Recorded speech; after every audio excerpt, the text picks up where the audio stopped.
Good afternoon. Welcome back to the 2021 PGA Championship here at the Ocean Course, Key Island, South Carolina, joined by Jordan Spieth.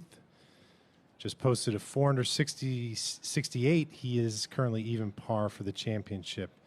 Jordan, better scorecard today, improved play, improved scoring conditions, combination. What'd you see and feel out there? Yeah, definitely the scoring conditions. That's first and foremost. I had a lot of chances, and I chipped in on one, and I made another, and I made a long putt, and then I gave myself a lot of looks. It was I chipped in and made a long par putt on 15, so I can't really say that it should have been a lot lower. But this is a round where I'm walking up the 18th, and I'm like, man, this could have been special today. I had 4 or 5 really with no pace on it lip out today. Obviously had a couple go in, so but it felt like one of those really good 6-7 under rounds that ended up being 4. But very pleased with climbing back to even. I hate being over par at a golf course. I mean, it's like my biggest pet peeve, regardless of when it is in the tournament, and I just hate seeing an over par score next to my name. And so it's nice to kind of be tied with the course with a chance to beat it tomorrow. All right, let's hit the floor here for some questions. Let's start with Alan, and then we'll go back here to Jordan. How would you describe the crowds this week? Yeah, I think they've been awesome. I mean, it's not an easy place to get to, and I know people are coming in on shuttles and parking far away, and it says limited fans, but it doesn't feel that way. I think because a lot of the golf course, they're only on one side of the holes. The fans have been awesome for me personally out there. I felt great support, and today was pretty fun. It was good to see kind of a really nice crowd out there for teeing off, 4.5 hours before the leaders. It kind of seemed like I could feed off some of the momentum with, fans kind of pushing for more and more birdies. Just a quick follow-up on that. Morikawa and Bryson, they won their majors without fans, and there was some talk that not that it gets an asterisk, but they didn't feel the full effect of the pressure and the intensity of having big crowds.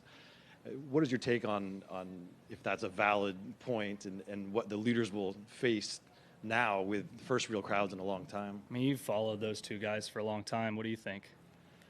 I think it's a different feeling in the air when there's nobody out there.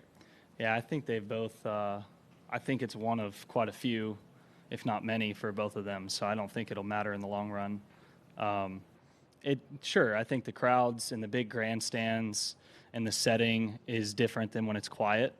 But the pressure of a major and understanding kind of where that puts you in the history books and the caliber of tournament to win, the caliber of players you have to beat, and the caliber of golf course you have to beat is enough to say that there shouldn't be an asterisk there, no. But I've been one that I feel I've been playing better with crowds, and I've had more fun with crowds than without, and felt better energy. So you could also argue that maybe some of the other guys might have actually, fed off crowds. I mean, it's just, it is what it is. I mean, you could also go off the Masters this year and say if there were no fans. So I also think you can't really say Dustin Johnson at the Masters wasn't somebody who you would put an asterisk next to that win. So I think all 3 players for the majors that had little to no fans are major championship winning players, and will all have multiple by the time their career's done.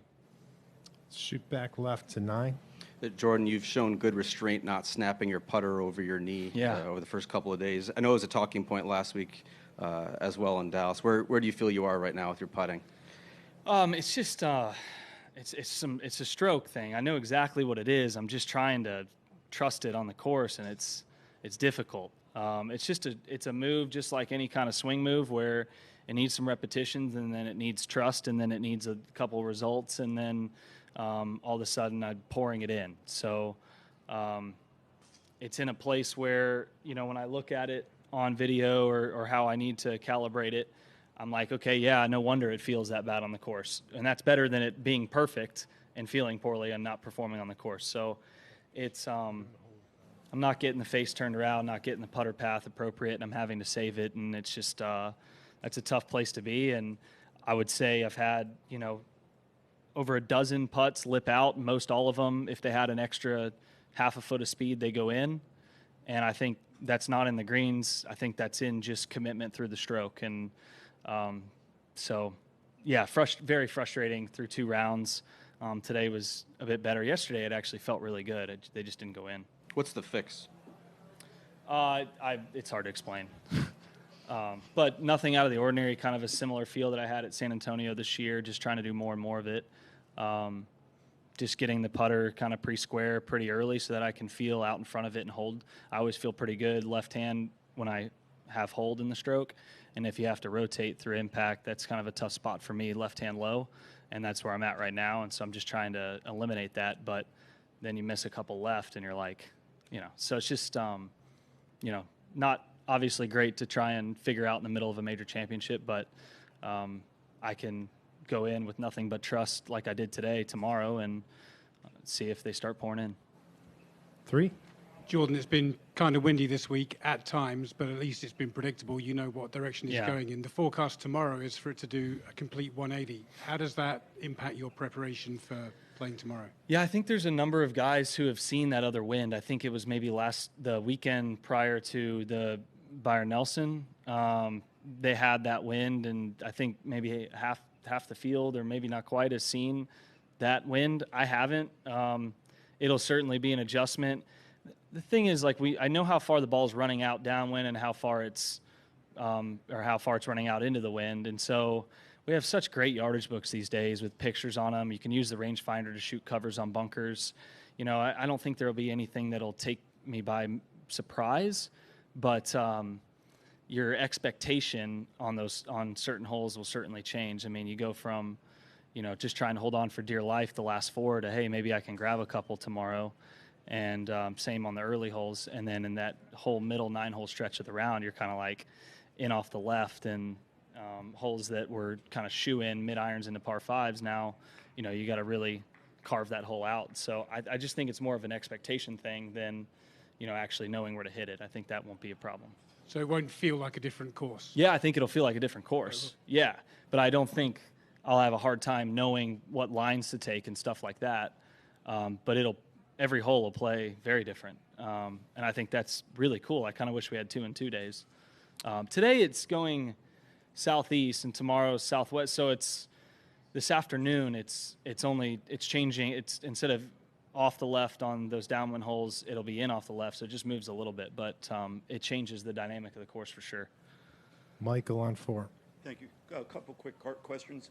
When you're in those extra long carts, it seems like you like the last row facing backwards, and I'm wondering if there's a reason for that. I sat in the front row next to whoever was driving today. I just kind of sat next to Michael because most of the time I'm either handing him stuff on the way to the tee, and we're normally pretty late to the first tee, not quite like Steve Stricker, but normally pretty late. And then from 9 to 10, normally we're just kind of talking through, like I'm talking him through adjustments or something like that. But that's caddy's either best on the front or the back because they have a little more room to put the bag, and I normally just sit next to Michael. And it's a little bit of a different thing here with that long rod. Yeah. Where's your head at when you're doing that? Yeah, I was wondering when I first got here if that's how it is always, or if they rerouted it, but then there's no holes that are close. It's not totally out of the ordinary for us. There are plenty of tracks where you get cart rides, but yeah, this one I think it's just more inconvenient for friends and family following because then they gotta hoof it. But it's fine. I haven't noticed really anything with it. Thank you. Rex 7. You mentioned the rangefinders. Did you find that it helped speed up play over the last 3 days? And if so, can you give me an example? Today on number 1, I was offline. I think it helps speed up play if you're more than 20 yards off the fairway. I was over in the sand on 1, and I mean, I still kind of walked a number, but it was nice to just shoot it because it changes the angle of the hole instead of, it might have helped a little there, but I don't necessarily think it's helped pace of play. We had a really hard golf course and 20-mile-an-hour winds with 156 players the last 2 days. It doesn't matter what you do. It's going to be really slow. Rangefinders are not. And then today it's twosomes and we flew. So I think it's hard to tell. I've probably clicked it a total of 12 times, and I normally shoot something 3 times when I'm shooting it. Just different covers, like covering a bunker there, there, and there, just to get a better picture of the hole. So I've used it on 6 and I've used it on 16 every day, and then I think just number 1 was the only other time. 12. Again, our yardage books are so good that we have all that information, picture books, all that stuff, that it's almost unnecessary unless you're offline. Jordan, you were born in the year that Phil first played in this major. Can you, I don't know if that makes you feel young or old, but can you explain from your point of view how impressive it is that at 50, almost 51, he's doing what he's doing and competing here? Yeah, I mean, it's Phil, right? I mean, it's just, it's theater. It's just, I don't watch golf, but I promise you I'm going to turn it on to watch him today. It's just, it's pretty incredible. I mean, I have no way to relate to it, right? But I also don't think it's necessarily that special, because didn't he win a World Golf Championship in the last couple of years? So, like, he's been competitive, and I know he's talked about how he's been less competitive here versus the Champions Tour, and it's just been getting harder or whatever. But, the guy's got 4 good rounds on any golf course in him, and no one would bet against that. And it's what he did in the wind the last 2 days with kind of the struggles, I think, accuracy off the tee that's been kind of his biggest struggle. I mean, to carve into these fairways and to be gaining strokes on the field and to shoot those scores consistently in the conditions we had, I mean, that's pretty awesome. And now he's got a chance to have a scoreable golf course today. People speak about experience, but it must be more than just experience, right? He's got something else. Yeah, I think it's more. Yeah, I mean, he's just a great player. He's one of the best to ever play the game. So I think he's stayed again. He's won a World Golf Championship in the last couple of years. And he stays relevant all the time. He won at Pebble the year after, I think. So, and I would actually point out that tomorrow's wind direction is very suitable for a lefty on that into the wind 9 holes. When you get it in off the left with a lot of the trouble on the right side, he can start it out left and kind of hold the wind or even draw it back into those pins. I think it's very suitable for a left-hander tomorrow versus the other winds that we've had, like today or like yesterday off the right and down would be a little harder for a lefty on those holes. Thank you. Okay, we're going to wrap it up with one more, Jordan. Let's go Jordan, to Alex. what's the goal tomorrow? Obviously, if you would have shot 7 or 8 under today, it would have been maybe a little different. But what's the goal tomorrow? And then what's the plan going into U.S. Open? The goal tomorrow is the same as today. It's, I took driver. I didn't hit anything except a driver off the tees. I didn't hit any less. It's push the ball up as far as you can. If you don't pull off the shot, then you don't pull off the shot. But it's the best chance to make birdie on the hole, and that's my mindset tomorrow. If I were at 4 under and the lead was only 7, then that things could be different. But I'm not. Into the U.S. Open, I'm playing a place I love next week. Planning on playing Memorial as well, and then a week off, and then out to San Diego. Jordan, thanks for swinging by. Enjoy your evening.